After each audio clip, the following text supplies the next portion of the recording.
Birgissa Ourambalde, je reviens avec toi. Et la même question, te revient, Birgissa. Qu'est-ce que tu retiens de Madame Aïcha Nanette Conté dans sa gestion? Ok, monsieur Barry. Moi, ce que je retiens de cette dame, c'est une dame qui s'est beaucoup plus accentuée sur les femmes et sur l'enfant surtout. Ce que j'ai remarqué en elle. En plus, j'ai quelques contacts au sein du ministère lorsqu'elle travaillait. C'est une dame, d'après ce qu'on m'a dit, c'est une dame qui ne laisse pas trop les gens parler. C'est une dame qui a, comment je peux dire ça, qui a une certaine, voilà, non, qui a une certaine arrogance en elle, qui ne laisse pas trop les gens parler.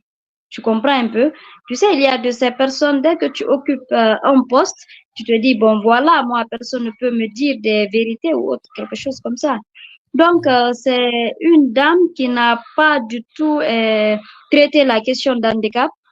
La question d'handicap, non. Seulement, elle a, je sais pas, bon, si ce projet a été mis sur pied, elle avait parlé d'un projet que j'avais suivi à la télé un jour, qu'elle était en train de mettre en place une école pour des sourds muets. Je pense bien une école inclusive, quelque chose comme ça, oui. Ça c'est frappant. Allons-y. Voilà. C'est mettre la poudre dans les yeux des voilà. aveugles. Voilà. En plus, donc, tu vois un peu, Barry, c'est complexe, surtout dans ce ministère-là où il y a quelques personnes porteuses de handicap qui sont là-bas. En plus, elle a des contacts des personnes porteuses de handicap que moi, je connais, avec lesquelles elle a traité, des personnes qui pouvaient l'aider, des personnes qu'elle pouvait approcher pour voir mieux dans la question d'handicap sans pour autant qu'elle fasse un grand travail. Tu vois un peu, donc, moi, je dirais qu'elle n'a pas eu la volonté de travailler sur la question d'handicap, non, parce qu'elle avait eu les opportunités. La volonté de ne pas traiter le cas des personnes en situation de handicap, est-ce que ce n'est pas souvent toutes ces personnes qui passent dans ce ministère, ou bien la plupart de ces gens qui passent par ce ministère? Ah, Barry, là, c'est complexe parce que bon, c'est pourquoi cette fois-ci, on aurait dû accorder le bénéfice de doute. On aurait dû donner cette place, ce poste-là, à une personne porteuse de handicap. Voir s'il y aurait un changement. Est-ce que tu comprends un peu? Donc, c'est compliqué. Moi, j'avais eu un jour à m'entretenir avec elle, avec l'accompagnement de Monsieur Ba. Voilà, donc Monsieur Ba m'avait pris, on est parti, on a vu cette dame-là. Pour la première fois, j'ai échangé avec elle. Elle a posé le cas de Tombolia Fauté. Elle a commencé à parler du mal de toutes ces personnes en situation de handicap. Tu comprends, non? À cause du manquement de Tombolia Fauté. Et comme Mariam l'a fait, j'ai eu le courage ce jour-là de parler. Parce qu'il y a de ces opportunités, c'est une seule fois. Je leur ai dit, ce jour-là que j'ai eu le contact de M. Gabi, c'est ce jour-là. Donc, je l'ai fait comprendre qu'il y a de ces personnes en situation d'handicap qui ne sont pas forcément comme ça. Je dis, mais les réclamations de Tombolia Faute étaient justifiées. Parce que moi, j'ai eu à suivre la vidéo, moi, j'ai eu à suivre quelques informations le concernant. Je dis, il y a de ces personnes en situation d'handicap aujourd'hui qui sont majeures et qui sont responsables de leur famille. Donc, il y a tant de personnes qui souffrent, qui se battent au quotidien. Donc, ils doivent donner la chance à ces personnes-là de s'exprimer. Je dis, par exemple, nous avons une station de radio que nous voulons mettre en place. J'ai évoqué ce sujet-là. Elle me dit, elle n'était pas au courant. Je dis alors, cette page-là existe aujourd'hui, Madame la ministre. Nous avons aujourd'hui une cellule de communication, une cellule qui ne compose que des personnes en situation d'handicap. Tu comprends un peu? Donc, c'était l'opportunité qu'elle avait pour travailler avec de visiter d'abord, avant même de décider de travailler, de demander le nom de la page, d'aller peut-être s'abonner Tu as vu, non? Ce qui se passe sur la page. Et tu as vu? Et elle a demandé, parce qu'on était au nombre d'une dizaine, hein, pas trop. Donc, elle n'a pas demandé à l'un de ses travailleurs de dire, prenez les renseignements de cette page et donnez un rendez-vous à cette jeune fille qu'elle vienne avec les documents concernant cette ONG. Elle ne l'a pas fait. Ce jour-là, j'ai compris, cette dame n'a pas la volonté de traiter, de travailler, d'aider les personnes en situation de handicap, Barry. Ce jour-là, j'ai compris. Et comme le général l'a dit, général Doumbouya Gardabou, il dit d'éviter les erreurs du passé. Mais je pense que tout son gouvernement continue de revenir dans les erreurs du passé. Maintenant, Bill, la même deuxième question que j'ai demandé à Mariam Aboukita. Qu'est-ce que tu attends ou qu'est-ce que les personnes en situation de handicap ou les personnes vulnérables peuvent s'attendre de cette nouvelle ministre Charlotte Daffy? Bali, les attentes, elles sont évidentes.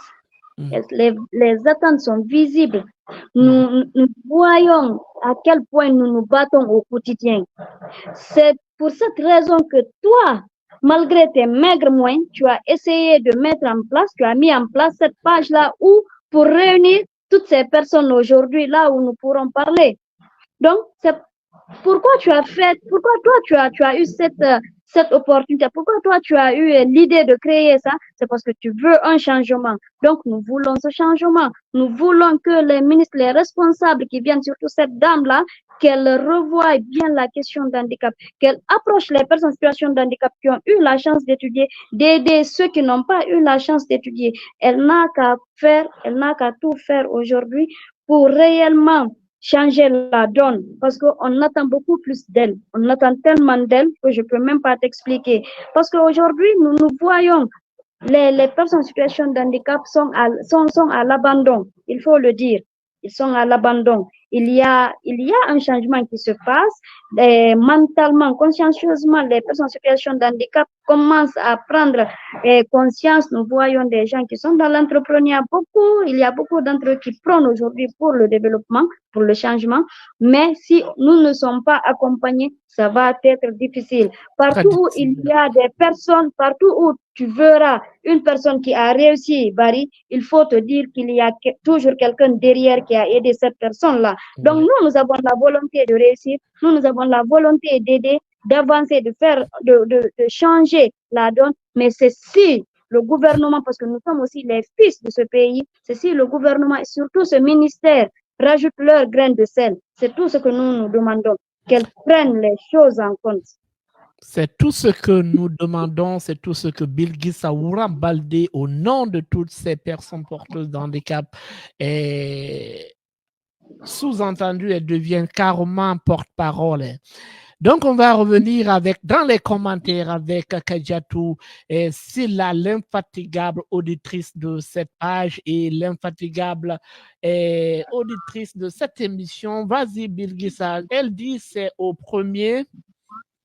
Elle dit c'est au premier responsable de la nation de prioriser la cause des personnes handicapées parce que c'est son autorité, les autres ministres travaillent. C'est son autorité, les autres ministres travaillent, ça, tu as parfaitement raison. Et elle enchaîne avec... Elle enchaîne avec ce deuxième message qui dit s'ils ne font pas les choses juste, qu'ils ne font pas les choses juste pour la forme, nous voulons des résultats positifs, vraiment. Merci à Kadjatou Silla qui ne se fatigue pas, elle continue de participer à sa manière dans cette émission à travers les commentaires. Merci à Aïcha Bari, thank you so much sis, et merci à Kadjatou Silla, merci à toutes ces personnes, merci à Mariam Abou qui veut revenir avec toujours force, mais le paradis refuse carrément. L'Internet du paradis, c'est autre chose. Il faut que nous invitons des grands ingénieurs de ce paradis pour nous régler ce problème de Internet. Et c'est bien compris, c'est comme tu as si bien dit, Bill et Mariam, les personnes vulnérables attendent beaucoup de ce ministère parce que tout est consacré là, les décisions émanent de là, mais comme ce qui vient de dire aussi notre auditrice, Kadiatou Silla, tout émane du père de la nation ou bien le locataire du palais Mohamed V.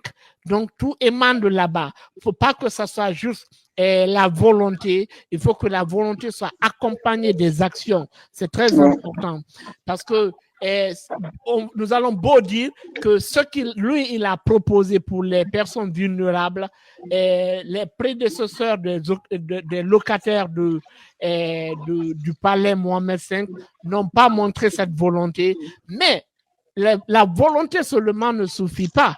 La volonté seulement ne suffit pas s'ils mettent des personnes, on confie des responsabilités à certaines personnes et qu'on constate que ces personnes ne font pas comme prévu. Avec un décret, comme il est très bien à faire, à donner des décrets, des nominations, il peut faire aussi comme ça dans ces différents départements. C'est simple que ça.